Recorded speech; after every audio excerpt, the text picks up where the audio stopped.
Excited to talk about our research on the impact of perfectionism in the workplace.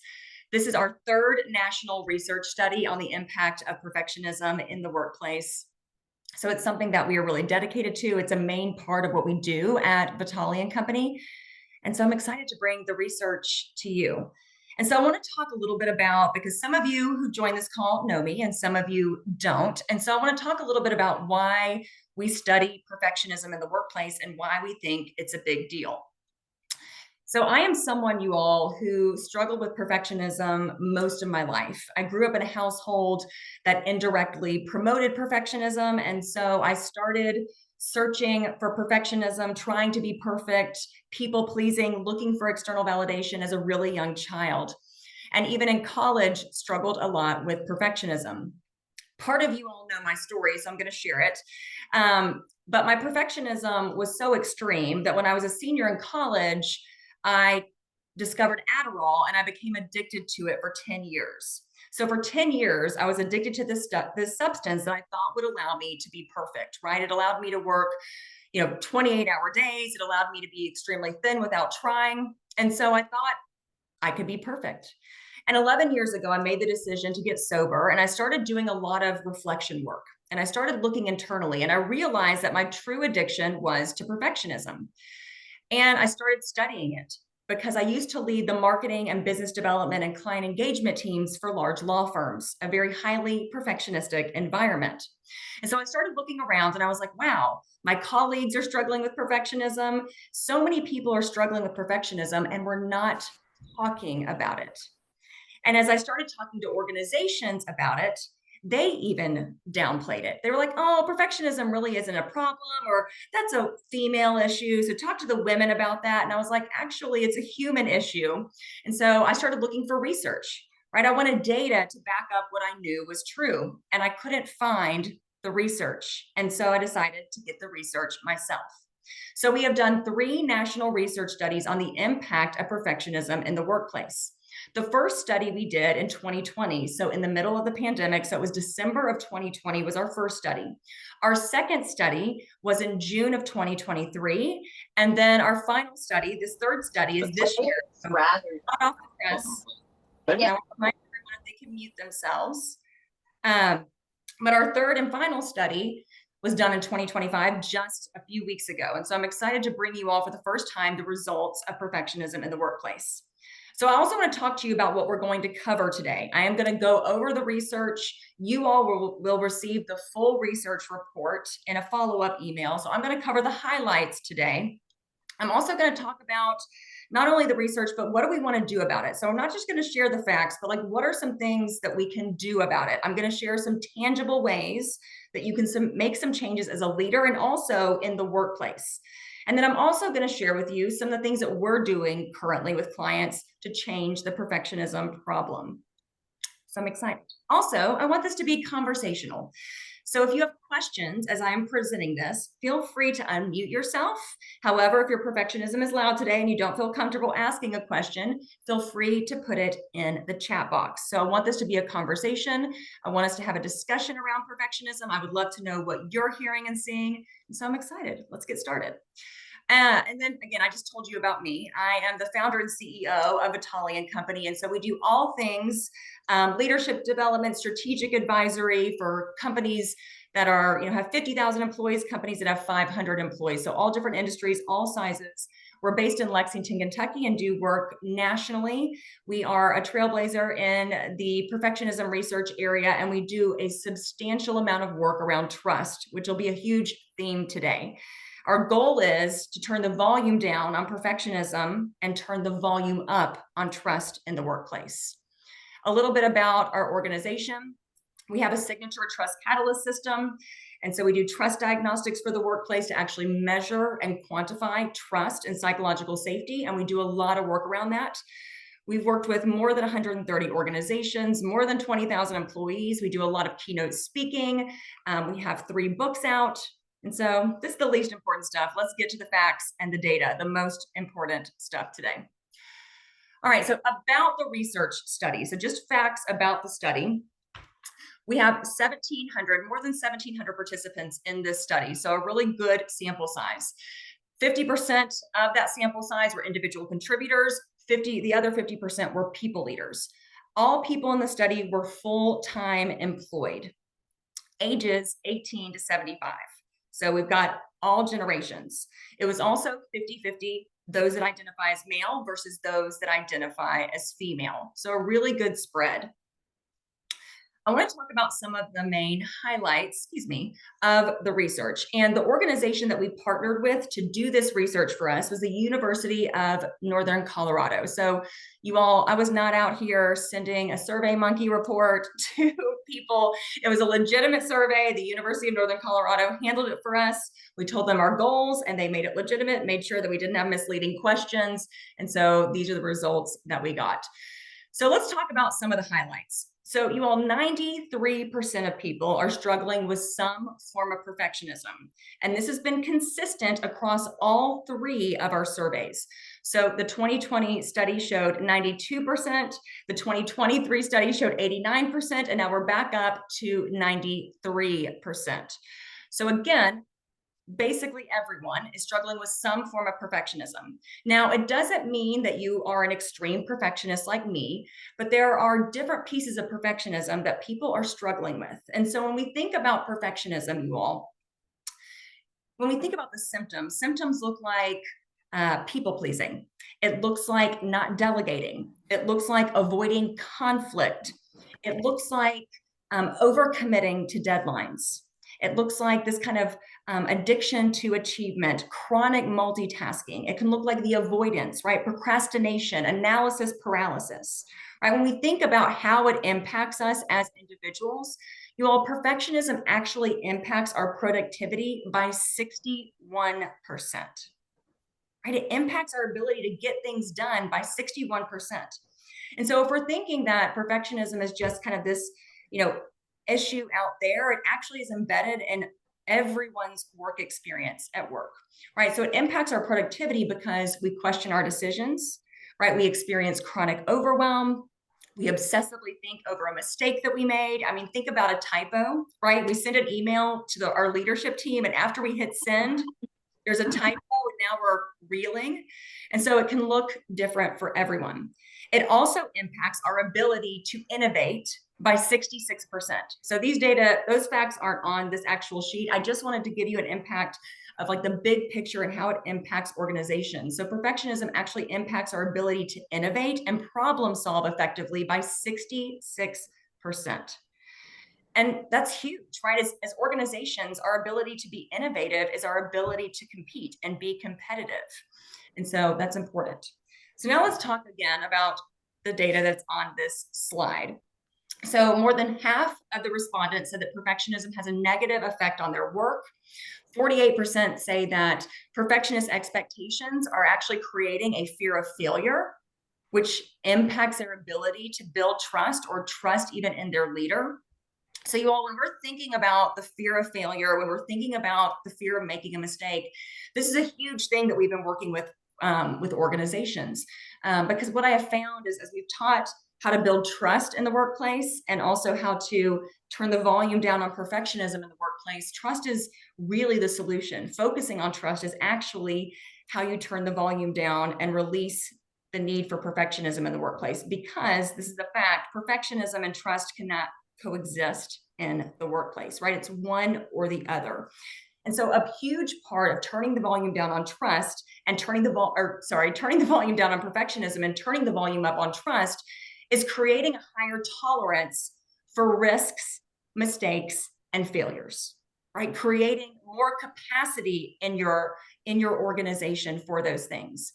And so one of the things that I want to just bring to your attention that we've been working on is really even changing the conversation in the workplace on what a mistake is and what a failure is.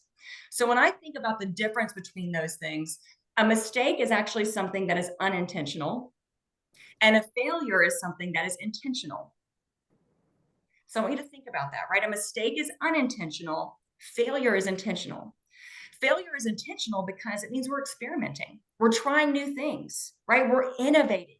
And sometimes those new innovations and those new things that we're trying don't work out.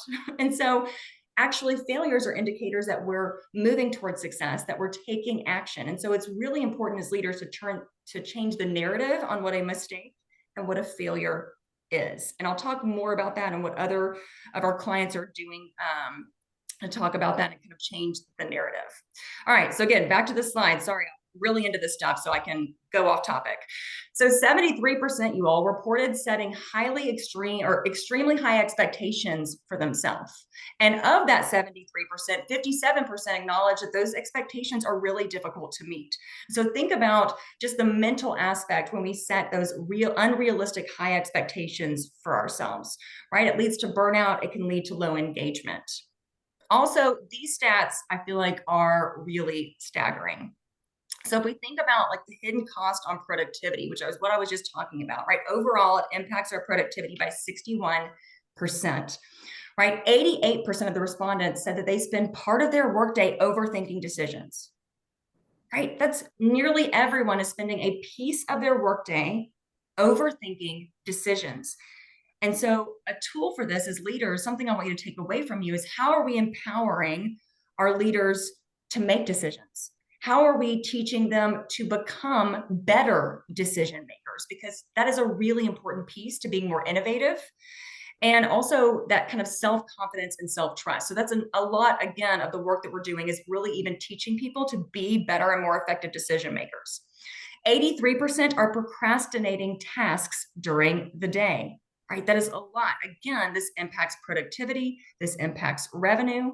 85% are rereading emails for errors during the day, often obsessively, right? Double checking, making sure, everything is perfect. And you all, I don't know about you, but I feel like we're in a world that, especially with AI, is moving a million miles more an hour. And so for me, sometimes we just need to let go of some of the errors in emails. Now, if it's going to a client or maybe the leadership team, yes, let's do our due diligence, but also just giving people grace. 83% are working beyond standard hours on a regular basis. And that one doesn't shock me, but it's interesting that there's that high of a percentage to kind of back up what I've been seeing. But that's a large percentage of people that are working beyond their standard working hours. And then 84% say that they are spending time obsessing over past mistakes at work. So again, as we talked about how we're framing mistakes and failures in the workplace, this is really, really important, right? One of Amy Edmondson is the one who created the term psychological safety. She coined it in 2010. And she created 10 questions to measure psychological safety in the workplace. And one of those questions is, when I make a mistake, it is never held against me. And when I'm working with teams and leadership teams, that is a question that organizations and senior leadership teams are struggling with the most.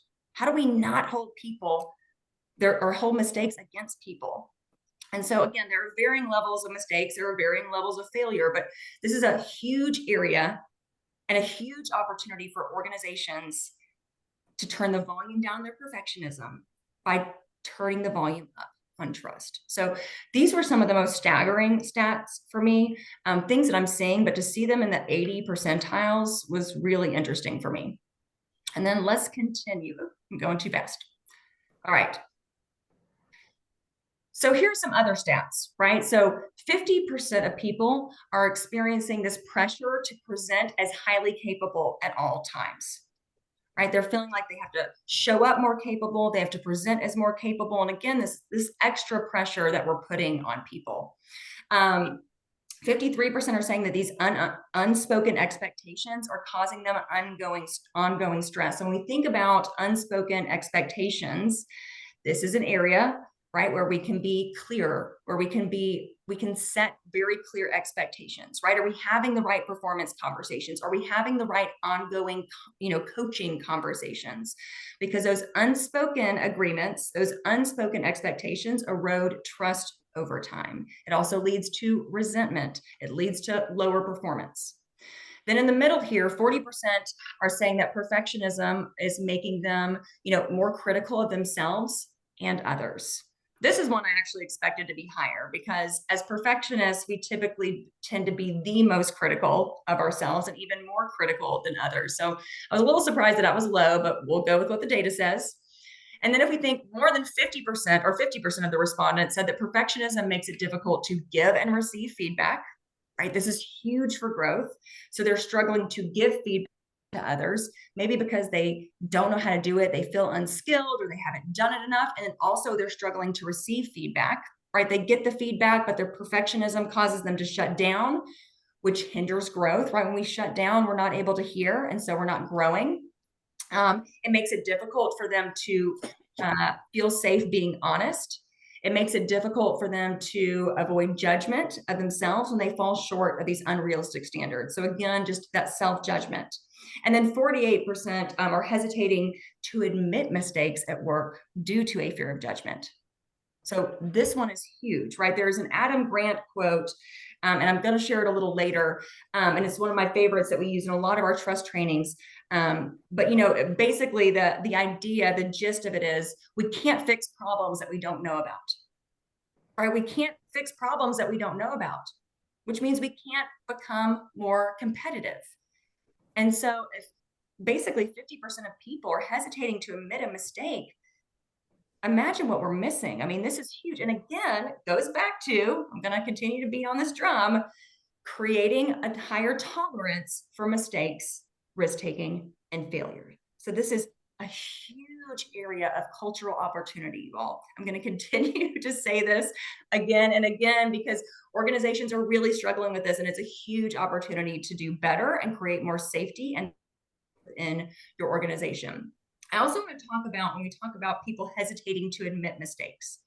So Amy Edmondson, again, the woman who coined the term psychological safety and has studied this thoroughly and written many books on it. She did a study of psychological safety within healthcare systems. And I'm happy to send this article, a link to this to anyone who's interested, but it was really, really interesting. And so she studied psychological safety within healthcare systems. And her hypothesis was the psychologically safe teams within the healthcare systems made less mistakes. That was her hypothesis, meaning, so high trust teams make less mistakes. That was the hypothesis. After she did this study, she found that the opposite was true. The high trust teams made more mistakes. Because they're good. But I want us to just think about that for a second. It's not that the unsafe or low trust teams were making just as many mistakes, if not more. It's just that the high trust, psychologically safe teams felt safe to report those mistakes. And if you're talking about hospitals and healthcare systems, you're quite literally talking about life and death issues. And so those safe teams felt safe, did not hesitate to admit the mistakes, meaning those teams were able to better problem solve and find solutions. So I just found that really, really interesting. Again, additional highlights. So 46% say that perfectionism contributes to a low trust environment. So we have around 50% who are seeing the connection between perfectionism and low trust. Nearly 60% are saying that perfectionism increases their risk of burnout. Now, it was interesting, the 2023 study said, I believe it was 72% of people said that it's increasing their risk of burnout. So I was, again, surprised that this statistic was 60% instead of 72, but again, we'll go with the data. And remember, 88% report overthinking during the workday, which we shared a little earlier. Nearly 60% are feeling overwhelmed more often just because of these perfectionist tendencies. And when we talk about overwhelm, like, well, you might be like, well, Vitale, why does overwhelm matter? Well, overwhelm matters because it impacts burnout, it impacts employee engagement, it impacts productivity. When people feel overwhelmed, they can experience procrastination, they can experience analysis paralysis, they can experience self-doubt. 84% again are obsessing over mistakes. And then these two pieces of data on the far right, when we're thinking about employee retention and how we continue to engage and keep our workforce, 6 out of 10 leaders rated the impact of perfectionism on turnover as 6 out of 10. And then based on the research, it showed that 3 out of 5 employees are thinking about leaving their organization because of perfectionism. So again, just an opportunity to have a little sense of urgency, to do something a little different, right? Turn the volume down on perfectionism, turn the volume up on trust. Hold on, I've got some other people to admit to add to this room. Okay. All right, going on. Again, you all, psychological safety cannot exist, trust cannot exist where perfectionism reigns. So 51% of respondents said that perfectionism is impacting their ability to lead effectively. It's impacting their ability to lead effectively. Like, they're actually able to see so clearly how it's impacting their ability to lead. Now, that bottom left statistic is actually what is most interesting to me too, is that it says, 92% believe that perfectionism has an impact on leadership. And it was interesting, the 2023 study showed 91%. So it really, it's increased by 1%, but basically it stayed the same. And so there is an impact on people's ability to lead their teams effectively. And again, this impacts all matter of things. 54% are saying that perfectionist tendencies in their manager is negatively impacting decision-making.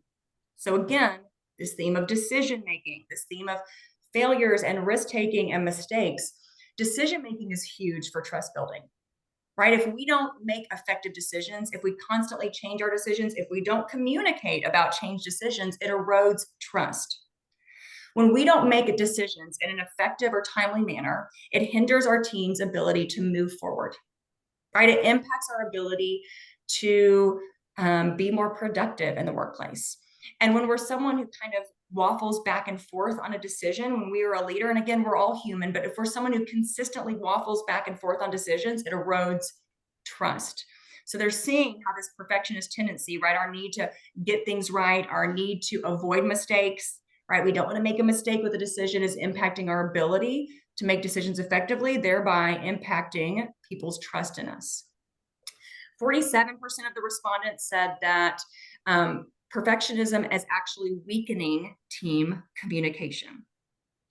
And I found this statistic, again, really interesting because I am, so in my former professional career, when I was in corporate America, internal communications was a very large part of my department's job. And so I take internal communication very, very seriously within organizations.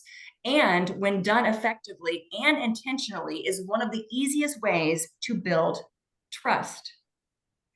Because think about it, I've seen a number of organizations, right? They don't follow a communication hierarchy within an organization. What I mean by that is when you're making a huge announcement internally, you need to let each tier of leadership know. Because there's nothing that erodes trust faster is when a manager finds out the information the same time as the team that is reporting to him or her. And so when we're perfectionistic around, when we're thinking about like how perfectionism gets in the way of communication, what happens is we don't communicate because we don't know how to communicate. We're not giving feedback. We're not leaning into difficult conversations. We're not telling people where they stand in terms of performance, right? And we love that Brene Brown quote that says, clear is kind, unclear is unkind. So again, communication. Let's go to the far right. 45% of respondents say that their leaders are setting unrealistic expectations that are damaging trust and psychological safety. So again, as leaders, what expectations are we setting? What tone are we setting for our team? And then over 40% of respondents said that perfectionism is impacting constructive feedback, right? So maybe we're not as effective at giving feedback. It's impacting the delegation of tasks. This is huge, right? Leaders aren't delegating due to a lack of time. You put that in quotes, and also maybe a lack of trust. I don't have time to teach this person, so I'm just going to do it. Or I don't trust them to do it, so I'm just going to do it. It's faster for me to do it. And then again, we're holding our team back from growth. And then as leaders, personally, we're holding ourselves back from growth when we continue to do the same task over and over and we don't give other people growth opportunities. Also, over 40% are saying that it's impacting teams setting realistic goals. This is a huge theme that we are seeing over and over again, is just that organizations and teams and leaders are committing to unrealistic timetables and timelines, right? They are over-committing their team to projects. And so again, just an opportunity to do something different. And just so you all know, Taylor just included the link to that article that I referenced about the study within healthcare hospital organizations about the mistake taking or the risk taking. So let's also talk about gender. So again, when I started this journey, I mentioned in the beginning, when I started talking to leaders and CEOs about the impact of perfectionism in the workplace, a lot of them were like, oh, that's a woman thing. Like, go talk to the women's ERG about that. And I was like, I'm happy to do that, but like, let me show you the data. And every single study, you all, I'm talking 2020, 2023, and 2025, have showed that those that identify as male and those that identify as female are equally struggling with perfectionism. Right? They are equally struggling. 93% of those that identify as male and 93% of those that identify as female are identifying as perfectionists, are struggling with perfectionism. And so my point with that is just to simply say that it is a human thing. There may be different words that we use. There may be different ways that we experience it, but both men and women are experiencing perfectionism. And so there's not that much of a difference in how they're experiencing it. The next slide will show some differences. But if you look at the center of this slide, right, women reported, and women's increase, yes, went from 89 to 93%, but really kind of stayed the same. 64% of men and 61% of women reported feeling overwhelmed. Again, 51% and 51% say perfectionist expectations fuel this kind of fear of failure and erode trust. 55% of men and 52% of women report people-pleasing behaviors. So doing things to make people happy. So this could be committing to unrealistic timelines, over-committing to certain projects, right? So that's how people-pleasing behavior shows up in the workplace. So a common behavior is when we set people-pleasing deadlines to projects instead of realistic deadlines. You know, so we're in a meeting and they're like, oh, when can you get that to us by? And I'm like, oh, I'll get it to you tomorrow. And as those words are coming out of my mouth, I am like, what did I just say? I have 10 other projects due tomorrow. Now I'm going to have to pull an all-nighter. You know, when I simply could have paused and said, realistically, I can get that to you next week. If you need it sooner, here are the projects that are on my plate. What would you like me to shift? Right? If we continue to say yes, people do not know what our capacity truly is. And let's take it back to that number, right? I believe it was like 83% of people are regularly working beyond regular work hours. So I just want to show you how this all kind of interconnects, this spider web of perfectionism, how it's all interrelated and interconnected. Over 50% of both groups, both men and women, say that perfectionism is impacting their ability to lead. So these were the people leaders within this study answering this question. And yes, Diane, thank you for that. Yeah, a lot of people don't know our capacity and what it really takes to complete a project. So it's both and. As leaders, we need to do a better job having conversations around capacity, being realistic about capacity, creating a safe space so that we can say, I need you to tell me if this is too much, if you're taking on too much. That's one thing that my team, we really work on. And I feel like I've seen it in their conversation back with me. I will give them a task. And Taylor, for example, will be like, that's great. I'll have the capacity to complete that next week.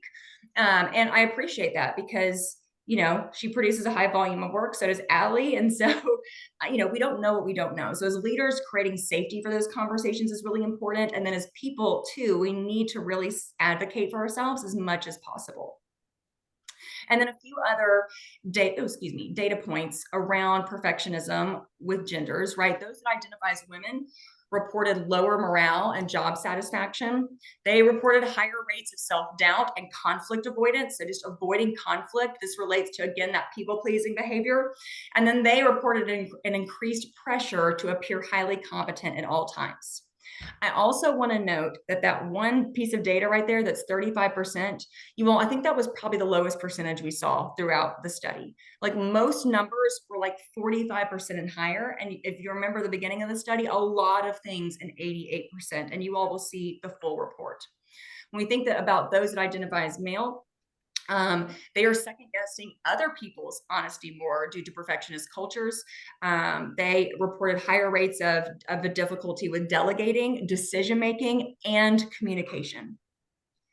So again, just more ideas on how we can equip our leaders to lead better, more effectively, how we can equip them to turn the volume down on perfectionism and turn the volume up on trust. So there are many other data points. I just wanted to cover these. So you all will receive an email that has a recording to this today, and also you will receive a link to the full report. But I want to talk about like when perfectionism goes unaddressed. So I put together this slide just so you can see some of the ways that perfectionism manifests in the workplace, just so we can get a better idea. Because if you know, these data points are important, but also it's like, well, Vitale, like we've got more important things to do, right? We're trying to retain our workforce, and you know, we have a skills gap. I mean, you know, there's a million other things. And I just want you to know that like this is the root of so many issues in the workplace. And so if we can really deal with the root of this, it impacts in a positive way so many things. So when perfectionism goes unaddressed, right, leaders are experiencing decision fatigue, which creates dysfunctional decision making. And I touched a little bit about this, but being an effective decision maker is critical. And so I would encourage you, this is a really great topic to cover for new people leaders, for high potentials.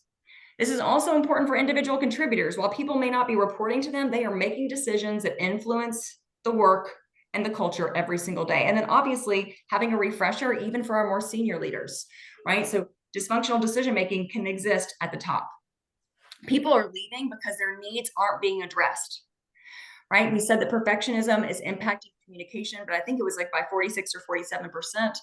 And we're not communicating well. People are leaving because their needs aren't being addressed. People aren't delegating effectively due to a lack of resources and trust. And when we're not in a big way delegating, then people's growth is being held back. Feedback, people don't know how to give feedback and receive feedback. So teaching people how to give and receive feedback is important. There's poor performance management when perfectionism goes unaddressed, because you know, people hear things for the first time at their end of year performance review, right? Which should never happen. We should have a rule of no surprises when it comes to people, right? A rule of no surprises. We need to have ongoing coaching conversations. We need to have ongoing performance conversations. And I would actually say that we should be having performance touch points once a month with our leaders that report to us. And what happens is we have one-on-ones, but instead of talking about performance, instead of talking about growth, we talk about the tasks, because our task list is ever growing and ever changing. People are spread so thin because, again, these unrealistic expectations, and we don't feel safe to communicate. I am at capacity. I cannot take on any more.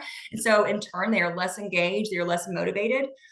People are overmanaged or even undermanaged due to a lack of trust, which again impacts people's growth, their ability to be resourceful, their independence, their autonomy. This creates also a fear of failure. If we're talking about the third one the second from the left on the top, right? When perfectionism goes unaddressed, there is a culture of this kind of fear of failure, fear of mistakes. I've been talking about this a lot. This is a huge opportunity, right? To start talking differently about creating a culture of experimentation. Talk differently about the difference between a mistake and the difference between a failure, right? Change the narrative within organizations. There was an entrepreneur friend of mine, and she has thousands of employees in her organization. And for her most senior leaders, she sets failure goals for them every quarter. Every quarter, they have a goal of 3 failures. So even just thinking about how we would work it in that sense. When perfectionism goes unaddressed, people are avoiding crucial conversations, which impacts accountability, impacts productivity, impacts performance. When perfectionism goes unaddressed, there is less collaboration because people are siloed. People are they don't know how their work has a domino effect on everybody else's work. There can be competition even internally. When we think about, again, perfectionism goes unaddressed, there's chronic overthinking, which leads to delayed action and delayed decision-making. Again, this theme of being an effective decision maker. Unrealistic expectations and timelines, again, lead to this burnout and low engagement, and also missed deadlines, right? We're just going to end up missing deadlines. People are lacking work-life boundaries. I like the term work-life boundaries over work-life balance. The term work-life balance is not my favorite because it is actually not a thing. So let's think about life in terms of work-life balance, but people are lacking that. Remember, 83% of people are regularly, working past regular working hours. And then the final bottom right, people aren't being developed, right? We're not delegating. That impacts people being developed. We're not having performance conversations, and we're not having the right conversations. We're talking around an issue instead of talking through an issue. People don't know where they stand. This slows down the entire organization.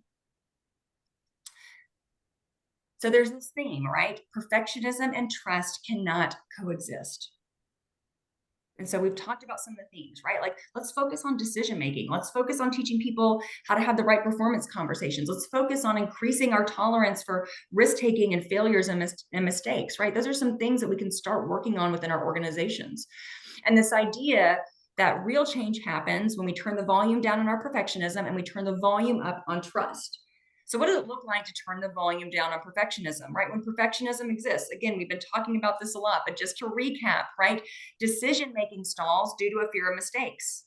Excessive approvals slow down progress. A focus on this kind of flawless output over meaningful results, right? So these tasks or the to-dos over actual results. Or people have a reluctance to share their work until it's perfect. There's low risk-taking and innovation, again, due to this fear of failure, fear of making mistakes, low risk-taking tolerance. So we want to turn the volume up on trust. And when that happens, decisions are made more confidently. They're made on time. There's more clarity around ownership, which minimizes bottlenecks. There's an emphasis on outcomes and value instead of being polished. There's an open sharing of kind of this work in progress for feedback. Psychological safety and trust, again, is encouraging innovation and learning. So here's that Adam Grant quote that I referred to earlier, right? The harder you make it to voice problems, the harder it becomes to solve them. It is impossible to fix what you don't know is broken. So if there's one thing you take with you today, again, I'm going to give a shout out to this fear and risk taking and mistakes and creating capacity for that, and also teaching people to be better decision makers. But create safety so that people can admit that they made a mistake. Right? We cannot fix what we don't know is broken. We cannot become more competitive as leaders and as organizations if we don't know what is broken. And so what does perfectionism sound like versus what trust sounds like? So perfectionism sounds like, don't mess this up, or what if I make the wrong decision? What if I choose wrong? Or I'll just do it by myself. I'm not going to delegate. Or, oh gosh, they're watching me. They're watching every move. I've got to get it perfect. And we really want the conversation to sound like, let's learn from this. Let's choose this and we can adjust as we go. Or even, we've got this. Or people saying, they've got my back. So there's differences in how people are thinking and our language when we think about perfectionism versus trust. So I want to give you all some concrete examples because for those of you who know me on this call, I am all about practical, I'm all about simple, and I'm all about tangible. I don't want to leave you just with this data or a data hangover for that matter. And so let's talk about like some tangible things you could actually start doing this week as a leader or even within your team. So let's talk about the data point that says 73% of people are setting high expectations for themselves.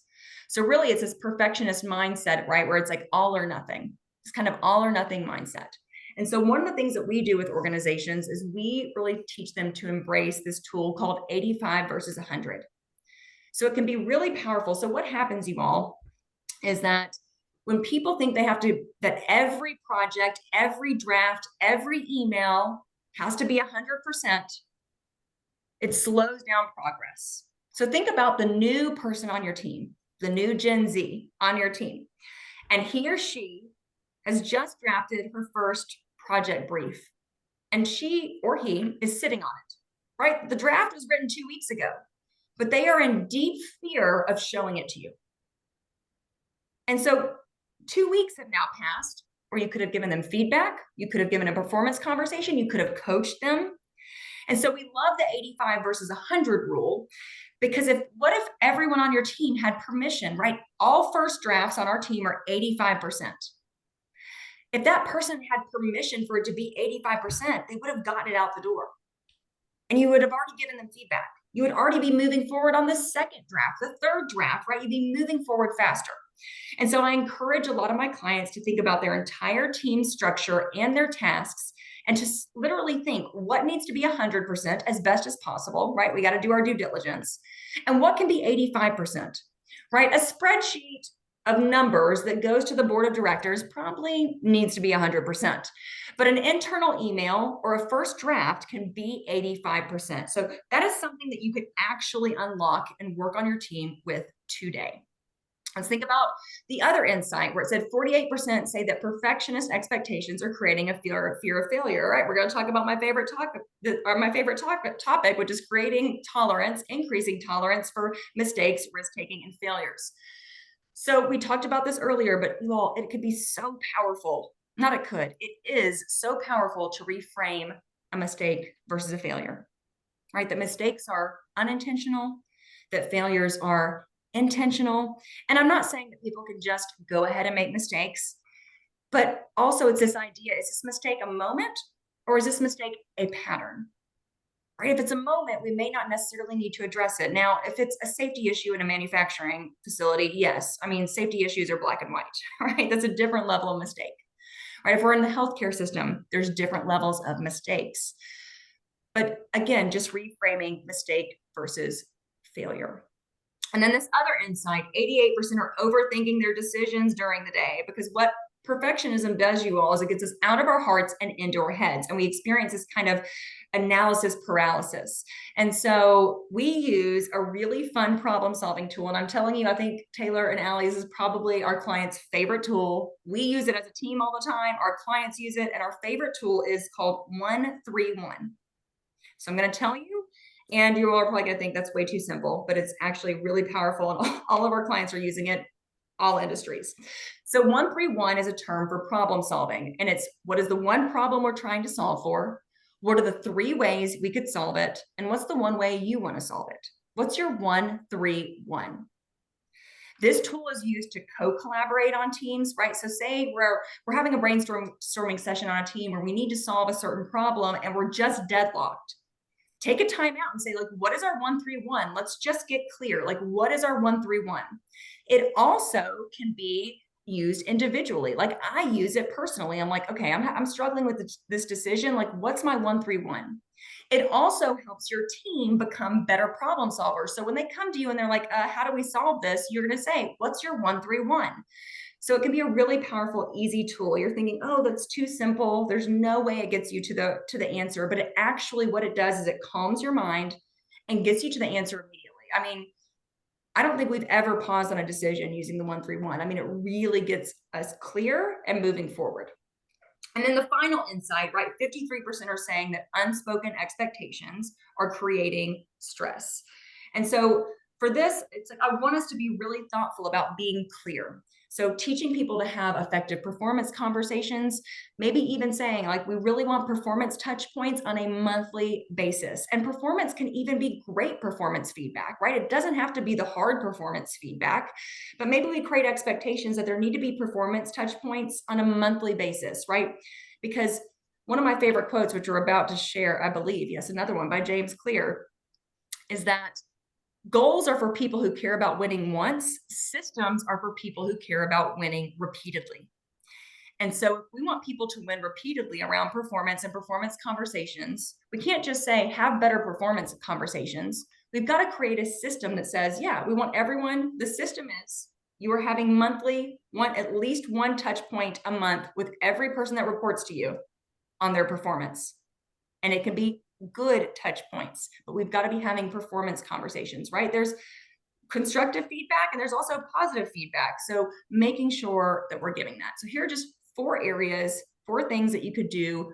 Yeah, I love that. Yes, get caught doing good things. Yeah, catch people doing great stuff and tell them about it, right? Speak in their recognition language, right? When we think about the importance of recognition, right? Best Places to Work Institute did a study with 3 million people and asked, what motivates you to show up for work every day besides being fairly paid? So let's take money off the table.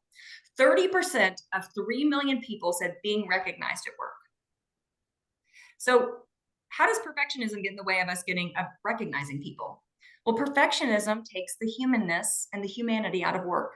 Because when we're in perfectionism mode, we're focused on the tasks, we're focused on the to-do list. We forget to check in with our people. We forget to ask them how they're doing. We forget to recognize them in their recognition language. So that's actually how perfectionism can get in the way of that. So again, what are we doing with organizations? And then we'll have time for Q&A. So this quote really sums up the things that we are doing with organizations right now to turn the volume down on trust and turn the volume down on perfectionism. We want to turn the volume up on trust. And so this quote really speaks to the things that we are doing right now.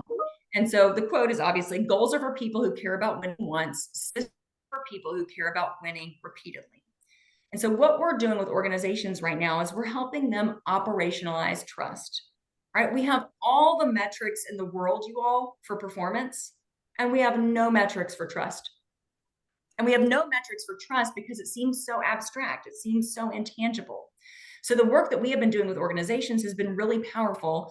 We've been actually creating metrics, creating behaviors, defining what trust means for organizations. Because there's two reasons I have seen that I see trust fail within organizations. So the two main reasons are, number one, a failure to define it. So a failure to define what trust means for your organization in this season. And then number two, a failure to operationalize it. So I want to quickly just talk to you about some of the things we're doing, because these are some things that you could even adapt for yourself that are really, really powerful. So really it's about operationalizing trust. So the things that we're doing is we're actually doing trust diagnostic. So there's 4 phases that we do, but the first is really doing a trust diagnostic that measures trust in the workplace. So let's just get clear on like where trust is. Is it a D? Is it a C? Is it a B? Is it an A? Right? So just getting clear on what trust looks like in your organization, just getting a snapshot, that can be really, really powerful, right? There's many manners of tools that you can use. And then we produce a really thorough report on the data and recommendations.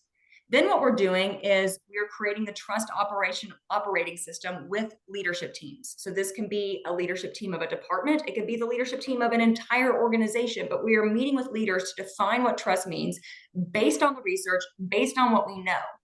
And then we work on rolling it out, right? That's phase 3. So we think about, and just really quickly, there's different themes that we look at around this diagnostic, but also there's different initiatives that come out of it. And sorry, I'm like, we added some slides and I don't always love talking about the work that we do. So I'm going to get more confident in that. But there's trust, behaviors, and metrics that we're looking around with leadership teams. So for example, when we meet with a senior leadership team, maybe one of their trust values is collaboration. Like maybe you on this call, like one of the areas that you want to improve is you want to have better collaboration among peers and team members. And so the behavior is, we want regular peer communication to build alignment and solve cross-functional challenges. Well, that sounds great, but like, how do we actually operationalize that? And how do we actually get people to take action? And so one of our most used tools is called a peer 5x5. And it's actually a required one-on-one meeting between peers.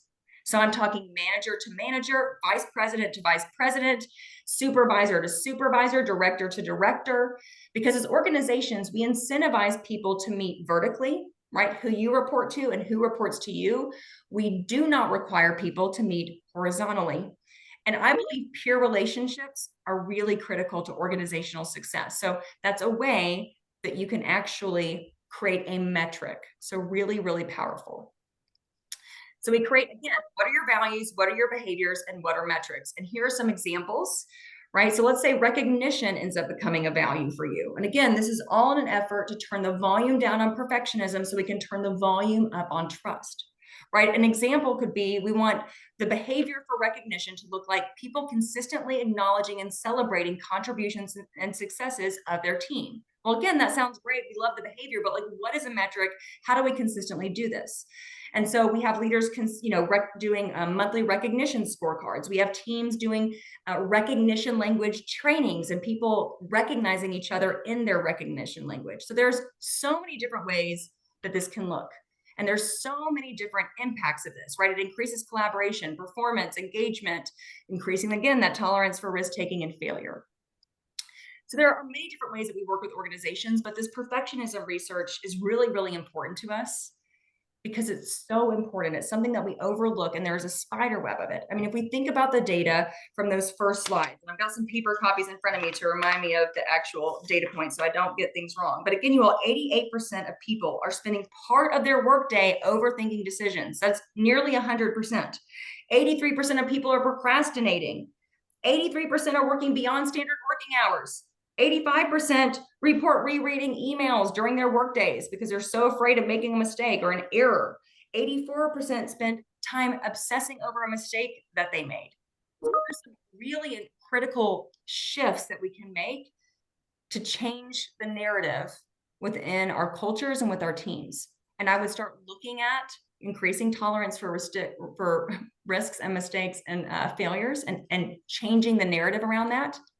I would also start looking at decision making. Are our team members empowered to make decisions? Do they have the skills to make decisions? Like, even just doing some training and conversation around that.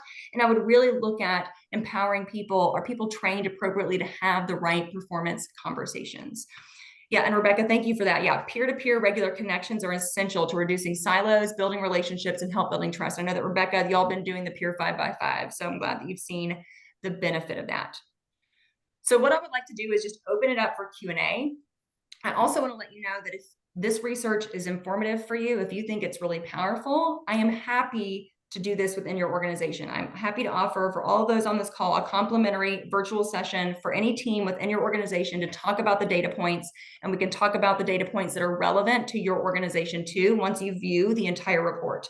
So I am dedicated to having this conversation continue moving forward, because perfectionism is something that paralyzed me for the first 3.5 decades of my life. And I think if I'd had this information, would I have led differently? Would I have showed up differently? Would my experience of life been different? Yes. And I wouldn't be here being able to teach it with you all. So I'd love to open it up. Are there any questions? Feel free to unmute yourself. Feel free to put some stuff in the chat. Also, I would love to hear, is there a data point that really is sticking with you the most, or that you were most surprised by? So I'd love to just have some conversation around that too. If there was a data point that you were like, I'm kind of in disbelief over that one, I'm a little shocked by it, I don't know if I believe it, Vitale. But I'd love to just have maybe your favorite pieces of what we talked about today shared in the chat, and also want to open it up for Q&A. It's an opportunity to overcome perfectionism in action. Who's got a question? Hi there. Can you hear me? Yes, I can. Oh, good. Thank you so much for this presentation and this information. What I found happening for me was, oh my God, I'm not the only one who feels this way. Very, very much so. And can you talk about when you talked about, mistakes being on accident, failures being on purpose, that I get, but can you say more about the way you were reframing them, though, in talking about a failure is on purpose, but that doesn't mean it's a bad thing. It means you're trying new things and it just didn't work yet, kind of. Am I getting that concept? I just want to make, you're talking, you were presenting so much information. I know. It was so fast. My brain was trying to process it. The replay. I know. I was like, slow down, Vitale. It's my slow down. But I get so excited about this. So yeah. So really it's about reframing and saying that actually failure is something we want to work toward. Yeah. Like failure should actually be a goal. And you all, 9 times out of 10, we actually don't, it doesn't end up being a failure. It just means we're experimenting more, and we're trying new things. So even as an organization at my company, we literally dubbed 2025 the year of experimentation. I really like to practice the things that we preach. So I'm like, okay, can we reframe failure within our team and organization? And we've been experimenting a lot of things. Some of the things were wins, and some of the things were not wins. Mm-hmm. But we tried new things, right? We now have more information. And so it's about reframing failure as something you want to work toward. Right. So there's actually another client of mine. He opens his monthly team meetings by saying, okay, we're all going to go around and talk about our most recent failure. Mm-hmm.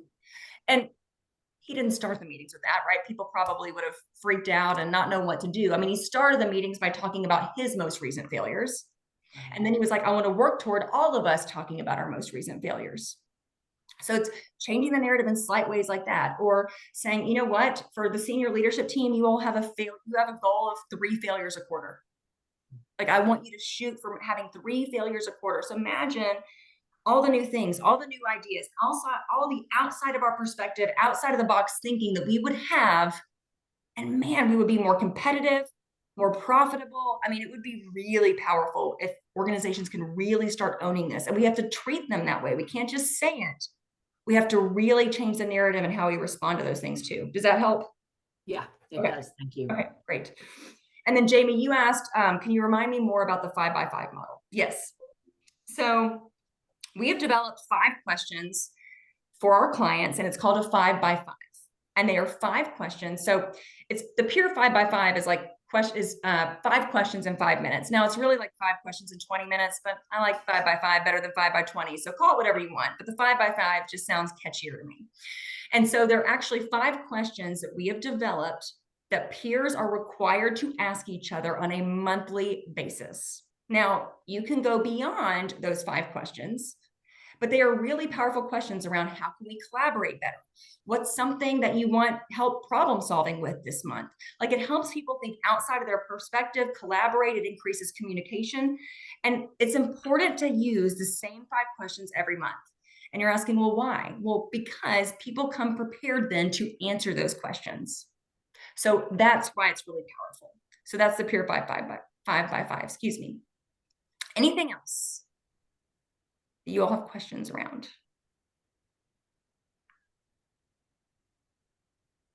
Okay, so I'm going to close with my favorite quote. For all of you who've seen my trainings and presentations, this will not be new for you, but you'll get a refresher, so you're welcome today. So I'm going to close with one day or day one. Right, one day or day one. You all saw the research. You got several different ideas of different things to do. And so you have a choice today. You can implement it one day. We're busy now, so maybe next quarter, maybe 2026. Or you can make today your day one. You can make today the day that you continue this conversation, that you share the research report, that you share this replay, even invite me in virtually to have this conversation with a wider group of leaders so that we can start taking it seriously. You all, 85% of organizations are struggling with a culture of high perfectionism and in turn, a culture of low trust. Mm. So what an opportunity to step outside of that 85% and do something different. And so I encourage you today to make today your day one.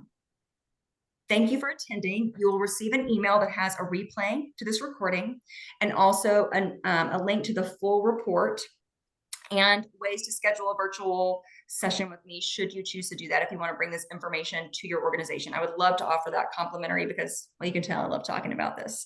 So thank you all so much. Make today your day one and have a wonderful Wednesday. Thank you. Thank you.